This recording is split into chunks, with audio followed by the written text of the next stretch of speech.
Dear students, हमारा typing test जारी है। इस वक्त टाइपिंग टेस्ट देने के लिए मैं दावत दूंगा किरण निसार व निसार अहमद। किरण बेटा, अगर आप रेडी हैं तो आ जाएं। जी वेरी गुड, आ जाएं बेटा, शाबाश। आपका है बेटा दूसरा टेस्ट, टॉप रो। अच्छा, होम रो में आपकी क्या स्पीड थी? 31।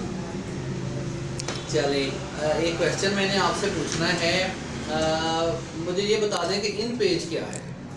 इन पेज एक सॉफ्टवेयर है कंप्यूटर में जिस पे उर्दू तहरीर लिखी जा सकती है। उर्दू तहरीर लिखी जा सकती है। ठीक है, आप जो है वो आगे कर। ठीक है बेटा, देखिए किरण निसार जो है वो क्या स्कोर देती है हमें इस दफ़ा।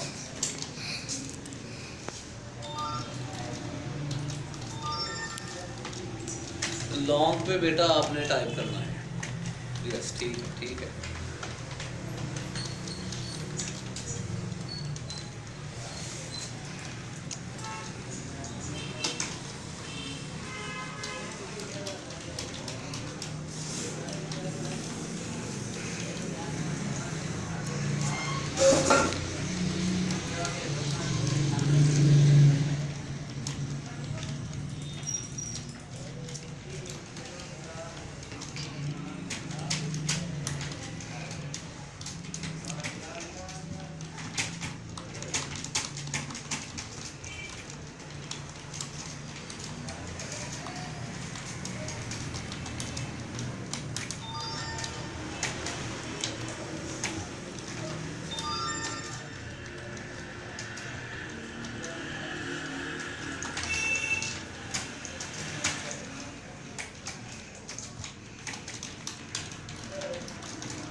Sir 27 speed. 27 किरण बेटा, क्या हो गया? 27 स्पीड आई है। 16 मिस्टेक्स। एक मिनट जी, मुझे लिख लेने दें। 27 इनकी वर्ड पर मिनट स्पीड है, 16 मिस्टेक्स हैं, 2 मिनट एंड 17 सेकंड जो है वो आपने टाइम स्पेंड किया है। ठीक है बेटा, किरण बेटा आ जाएं आप। ये तो जो है वो बड़ी कम स्पीड आई है। पहले की जो है वो निस्बत भी मेजर, मैंने तो सोचा था कि शायद इस दफ़ा स्पीड ज़्यादा आएगी। क्या हुआ, प्रैक्टिस नहीं की? हाँ, लेकिन ये जो है वो score not a very good. लेकिन चलें, अभी मौका मिलेगा आपको अगले टेस्ट होने का। ठीक है, thank you ji, thank you ji.